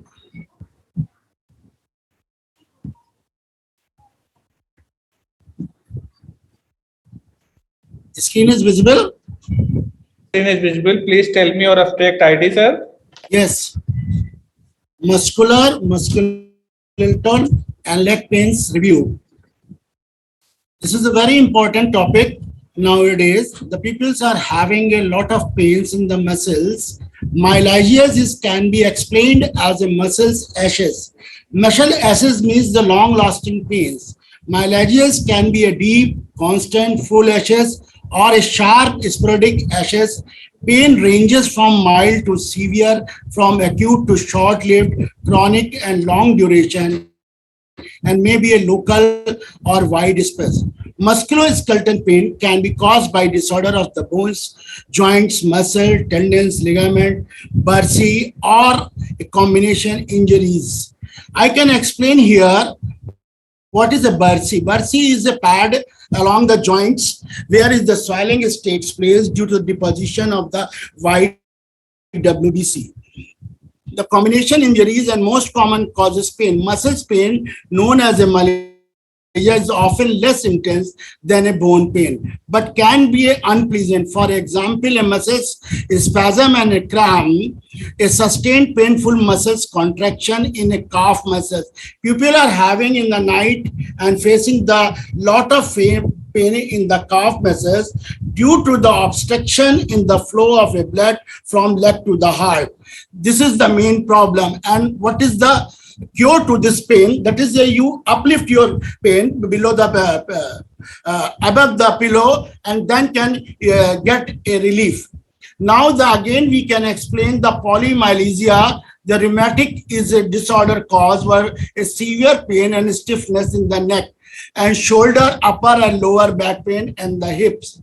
Spondylitis it is one of the examples of this polymyalgias, and tendons and ligament pain is often less intense than a bone pain, and bone pain is usually deep penetrating and dull. It is commonly result from the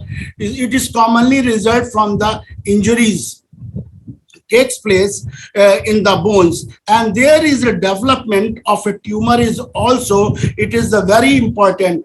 And if anybody is feeling a pain in the bones, must go to the doctors and concerned, because it may be a cancerous, it may be a problem creating after a long time. There is infections which creates a very much problems in the body. Now we again come to the Bursi pain. The Bursi pain can caused by the trauma caused gout, infections, and Bursi are a small fluid sacs provided a protective around the joints, and Bursi pain can be cured by using such types of the corticosteroids and also the antidepressant medicines. The antidepressant medicines may be that is a clozapam and lozapam and other types of the antidepressant. And there is the hormone which is the serotonin and epinephrine, which creates the problem in the body. If there is a less secretion in the body, the pupil can go and to concern to the doctor. There is a many types of the pains in the legs, and musculoskeletal pains may be if you are not sitting in a proper posture, you can face this type of the problem. If any nerve is pressed by the bones, especially in the vertebral column, the pupil must take the rest in a straight line body and then get the relief.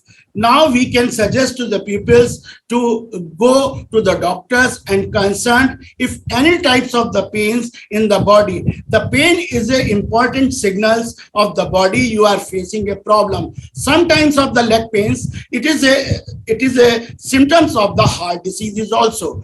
If heart disease is there is a pain in the legs. If the swelling is there in any part of the body, your heart is not working properly. So I can finally conclude my this important presentation in a very brief. This is the various types of the pains in the body due to the musculars. Myocardial pains, that is the heart pains. Heart pain, the muscles is not properly working of the heart. The people face a problem, and little bit this problem come to the in the body and get the very serious problem, and after we will face the problem and go to the doctor. Then thank you to all. This is my suggestion, and this is the type of the pains, myalgias, musculoskeletal pain, and leg pains. Thank you. Sir, your presentation was very informative and it's really very nice. So I request to all the participants, if you want any question regarding to this presentation, so you may ask.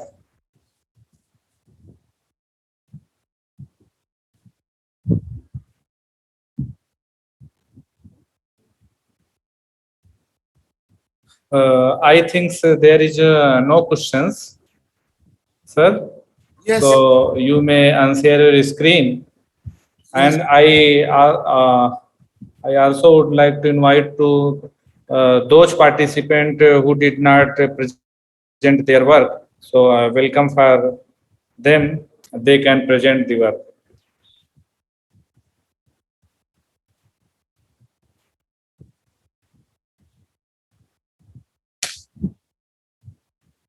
Sir screen share कर लीजिए। हाँ कर रहे हैं।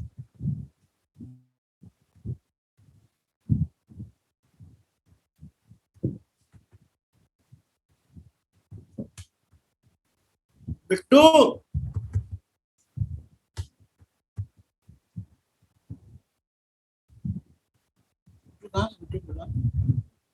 अरे बिट्टू कहाँ चले गए?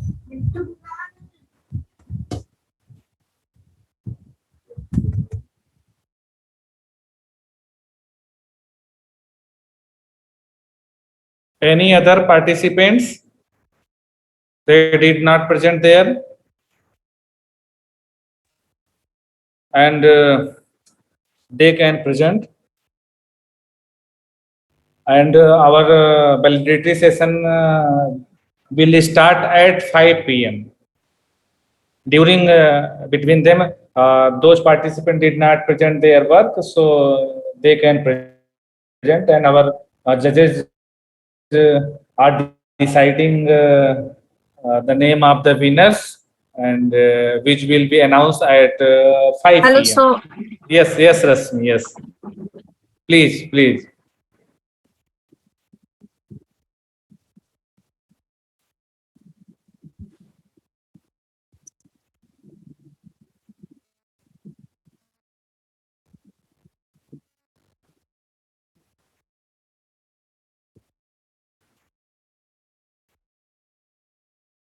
Hello, sir.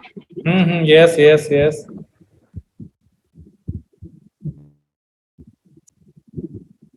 So my ID number is A122. This is Okay, Rasmi Yadav. A1.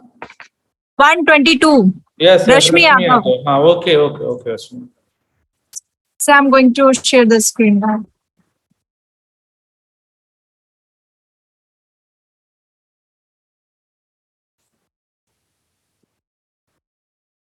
Is it visible, sir?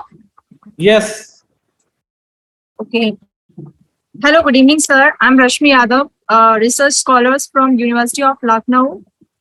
Now I will give a presentations on my topic, the comparison of piezoelectric lattice vibration in single and double carbon nanomaterials.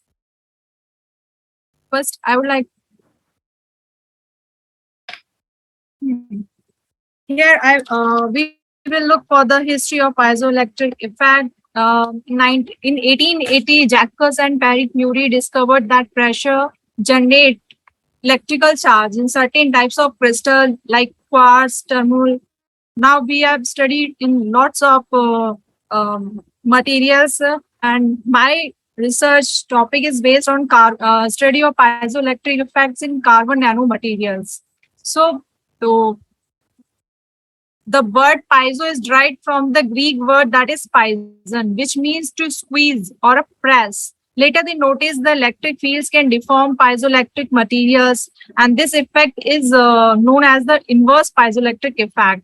Later in 90s, lots of research is done in this field. First, detect icebergs, sonar devices, and in many piezoelectric devices. The initial use of piezoelectricity in sonar created intense development interest in piezoelectric device. Over the next few decades, new piezo nano electric materials are discovered and developed in the field. This is the first we know about what is the how it's piezoelectric. It arranged it.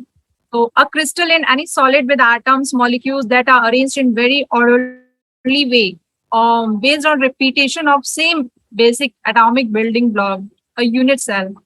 So in most crystals like metals or a semiconductor, the unit cell is symmetrically in piezoelectric cluster. That is, it isn't. Normally, piezoelectric crystals are electrically neutral. And now atoms arranged may be in symmetrical, but the electrical charges are perfectly balanced in a positive charge in one place and cancel out the negative charges nearby. So we can see in later here we can see this.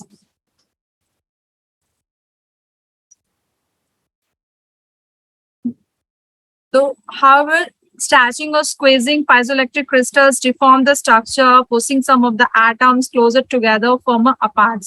So this upset the balance of positive and negative, cause net electrical charges to appear. So this effect continues through the whole crystal structure. So net positive and negative charges appear on the opposites, outer faces of the crystal. They appear in three ways. So normally, the charge in a piezoelectric crystals are exactly balanced, even they are not in symmetrical arranged. The forces of the charges slightly cancel out, leaving no net charges on the crystal faces. When crystal is stressed or pressed, so this pushes the charges out of balance. Now the dipole moments no longer cancel one another. Dipole moments no longer cancel one another out, and net positive and negative charges appear in opposite crystal faces. So then inverse piezoelectric effects occur in the opposite way when atoms are subjected to electrical pressures. When a voltage is put across a piezoelectric crystal, the atom will then have to move to rebalance themselves, and this is what causes piezoelectric crystals to deform when voltage is applied. There are a lot of varieties piezoelectric materials, both man-made and natural. They produce electricity, and most well known and the first commercial available piezoelectric material used in electronic devices, basically quartz crystals. Other naturally occurring piezoelectric materials include topaz, tourmaline, and even bones. Now researchers have researched the other various crystalline materials like ceramics, semiconductors, nanomaterials, polymers, cellulose like topaz, lead, zirconate, titanate, quartz, gallium arsenide. There are lots of. It shows the piezoelectric properties which applicable in various fields. And my research is basically based on the study of piezoelectric effect in carbon nanomaterials, which lead to a new era of research, that is nanopiezoelectronics. To make carbon as piezoelectric materials needs approx 25% strain or higher elasticity and strength. It has been already theoretical confirmed on one of the allotropes of carbon nanomaterial, that is graphene, which shows a piezoelectric effect under compressions. So, in infrared frequency region, there are two kinds of polarization: dielectric in response to the electric field of the incident light, electronics, and ionic polarization. The ionic polarization causes electrical vibrations in piezoelectric crystals. It propagates of light through piezoelectric materials, induce periodic elasticity and dynamic grating structures of carbon nanomaterial at the frequency of incident light. So this effect is referred to as the optical piezoelectric at the visible frequency, at which the ionic polarization responds to the polarization of the incident field in the infrared regions. At the low frequency, we cannot determine the piezoelectric coefficient. Thus, piezoelectricity of carbon material can be enhanced in the infrared region. As it deformation induced process, for this we need highly flexible devices, that is nanostructures material. Here we study piezo lattice vibration carbon nanomaterials. Research study shows that each carbon atom of nanomaterial produces its electric movement when its electric field is nearly zero due to its symmetry in the cylindrical form. If there is some deformation in symmetry, then these carbon nanomaterials show the piezoelectric effect on their surface in presence of internal electric field. Thus, the presence of piezoelectric effect in carbon nanomaterial has shown other characteristics like hysteresis of voltage and current emissions with electric parameters. When we increase the strain of carbon materials, then the piezoelectric coefficient decreases at the surface of materials. Thus, the piezoelectric coefficient of carbon material is up to 0.17 plus minus 0.03 centimeter per amp square. From this, here we calculate. I calculated the values. So we got find the single wall carbon nanomaterials have a low value comparison to the multi-wall material that shows the 4960 strength. At these value, we find the piezoelectric coefficient of carbon nanomaterials in single and multiple wall, that is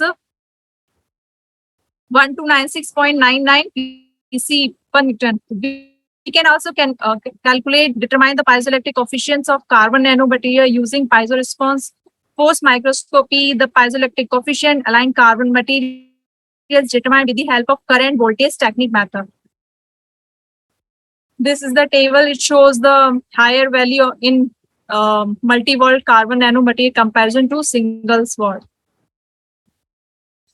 So at last, we analyze the coupling coefficient with respect single wall carbon nanomaterial performance is lower than multi-wall carbon materials of carbon, resulting in a greater retention, low mechanical compliance, and dielectric constant shows bamboo-like defects in multi-wall structures. They have metallic chirality in layers of carbon material. The multi-wall structure of carbon shows different defects in form of modes like D and Z modes with lengths of 1.4 to 0.2 micrometers and diameter of approx 44 nanometer. The study shows that when a simple sample of carbon nanomaterial is examined under atomic force microscopy, the piezoelectric effect shows on the upper layer of material. When applied forces increase the piezoelectric effects, it increased gradually up to the 20 nanoampere. Therefore, a positive charge begin to predominate at the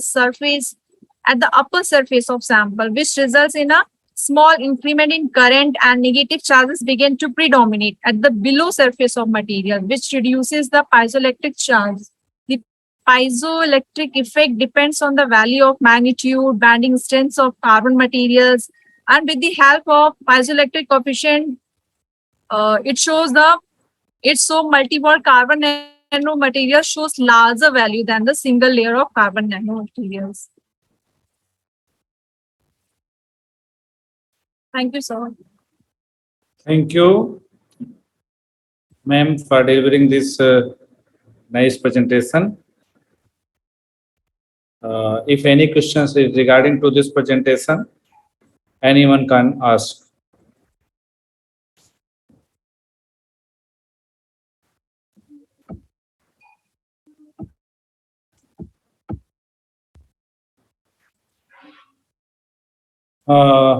Thank you, ma'am.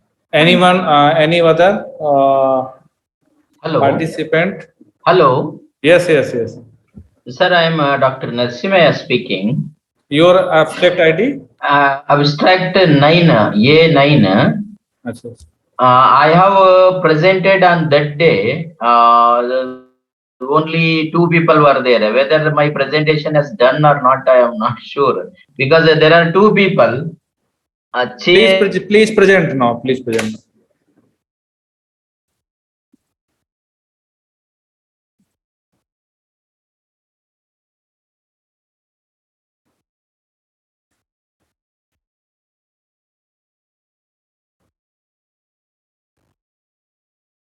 Hello, sir.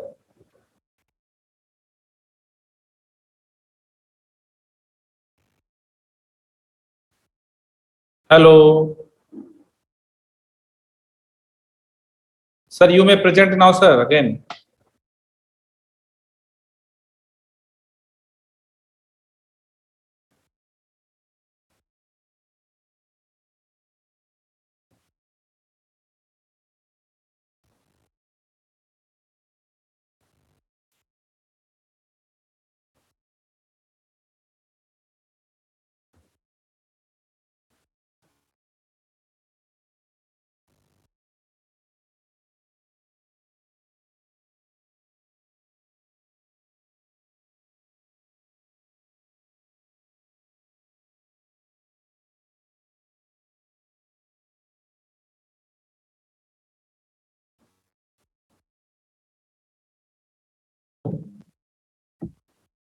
Hello, sir. Yes, sir. You may present. 9, that day I have presented. Whether it is presented or not, I have not known. That's why. If you're not satisfied for your presentation and you face there some technical problem, so you may present right now. Yeah, sir. Thank you. I will proceed now. Okay. Thank you. I will proceed. I am going to share my slides, then I will.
Yeah. Yes, sir. Yes. No, little technical. Please share your screen, sir. Yeah. Yeah. This is visible. My slide is visible. Yes, sir? yes, visible, sir. Please continue. Sir. Okay.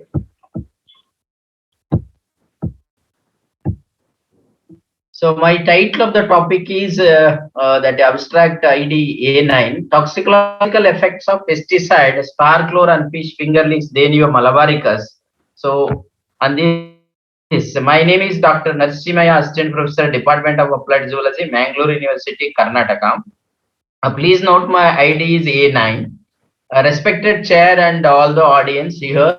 So the toxicological we use lot of pesticides in agriculture and all other aspects to control our pest and disease management practices. So the chemical pesticide approach to the control the pest, and same time such chemicals are enter into the environment. We know all this.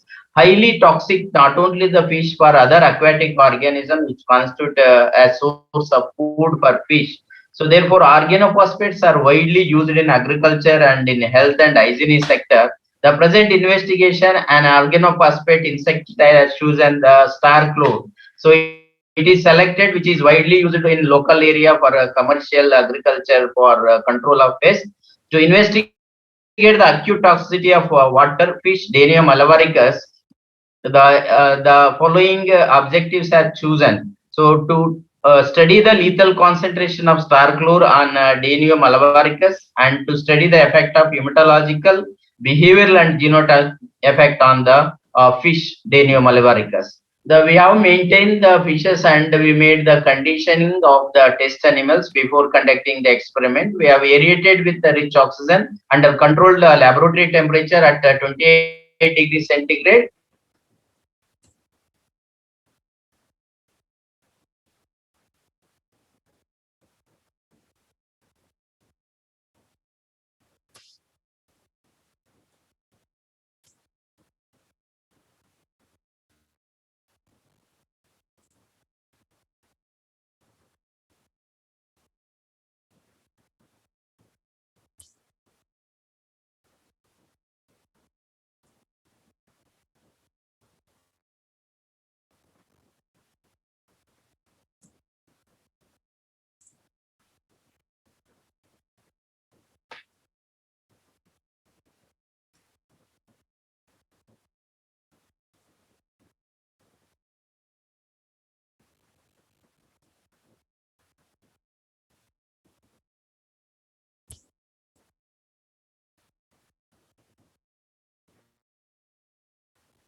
Hello sir, क्या problem है? Your voice is not coming, sir.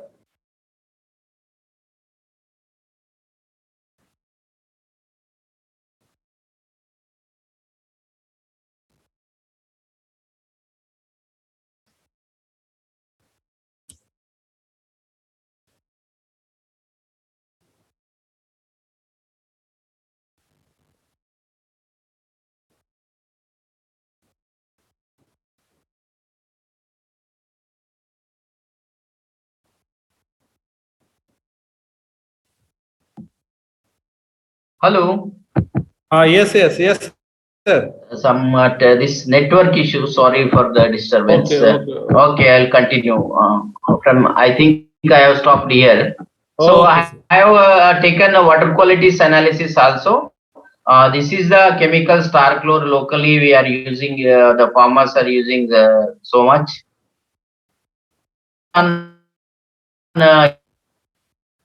Toxicity of star chlor, which is carried out by following the standard guidelines CPN 1990 to determine median lethal concentration of star chlor by using Probit analysis method FINE 1971.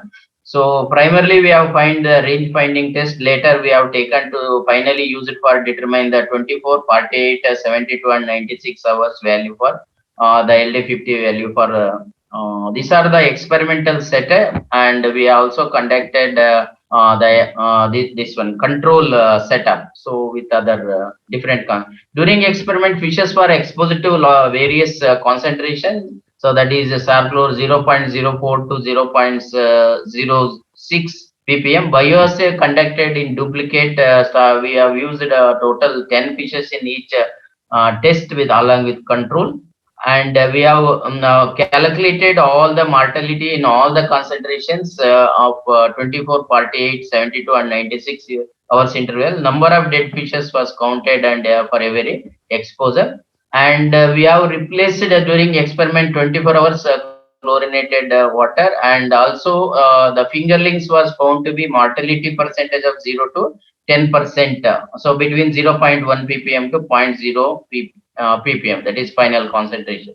The statistical method we have used here for Probit analysis, and along with the 95% confidence limits was considered. Probit mortality versus log concentration plotted to analyze the LC50 values. So these are the then we have also observed a behavioral changes, swimming pattern and all we have noted along with the control and different concentrations. So, and we have also studied the behavioral changes and also hematological changes with the fingerling fishes. We have used 1/5 of 96 LC50 for star chlor for the hematological changes and the genotoxicity variations. Also, we have maintained for genotoxicity test to expose the parameters. So these are we have counted the RBC and WBC, all the parameters.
Any other participants? Actually, he's facing some technical problem. Any other he want to present?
इसीलिए तुम्हें नींद नहीं आती है, पेट नहीं साफ होता है। पेट साफ तुम्हारा होता है, चिल्लाओ नहीं, चुप चुप, अरे बोलो नहीं।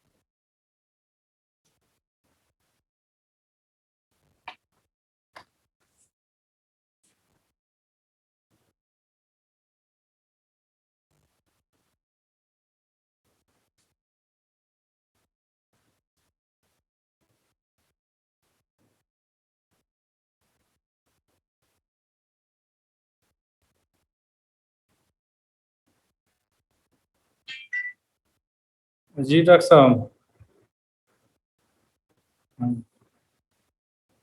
और मैं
Recording stopped.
Hello. Hello. Sir, can I audible? Hello. Hello. Yes, sir. I'm audible. I have my network issue might stopped. Sorry. Can I continue? Yes, sir. Okay. Thank you, madam.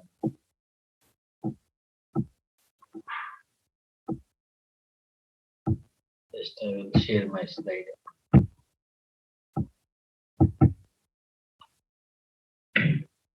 So my study majorly the objectives hematological and LD, that is LC50, and also the effect on behavioral changes of star chlor on Malabar, that is Danius malabaricus, and genotoxic effects. So these are the results which is as shown here. Visible my slide, madam? Hello? Hello? Yes, sir. Okay, these are the experimental results we got. The lethal toxicity for LD50 of star chlorandinium malabaricus from the data on probit and mean percent mortality of fish Danium malabaricus in different concentration of at 24, 48, 72 and 96 hours exposure are presented in following tables, which is mentioned 1, 2, 3, 4, and mean values of LC50 of on Danius malabaricus fingerlings. Sir, your slides is not visible right now. Slides not visible. Now? Yes, sir. Now it's visible. I think that slideshow is not visible. This, I think this can be visible. Yes, sir. This is visible. Oh, okay. I will go in this mode only. So this Yes. is the LC50 values for 24 hours. We got this is the concentration in ppm. 0.6. I have highlighted in more red color. 0.6. That is percentage of mortality 50% fishes, and log concentration is minus 0.221, and probit value it is a 5. So this is the probit value and log concentration graph we have done. So in this is then in 48 hours. So the log concentration of 0.03 ppm, and the log concentration is minus 1.522, and its probit value it is 5. In this range it will shows for the 48 hours duration of exposure. So this is the graph, and in 72 hours between 0.01 to 0.02 concentration ppm of star chlor, and this is the value in between that LC50 value which is going to be arise. This is the graph, and for 96 hours for LC50 value 0.009 to 0.01 ppm, and in between for 4.48 to 5.25 in graph probit values. So the LC50 will arises. In the mean LC50 values, which is flat, it is noted here along with the 95% confidence limit of star chlor on Danius malabaricus for all the different hours of exposure 24, 48, 72, 96 hours in test animal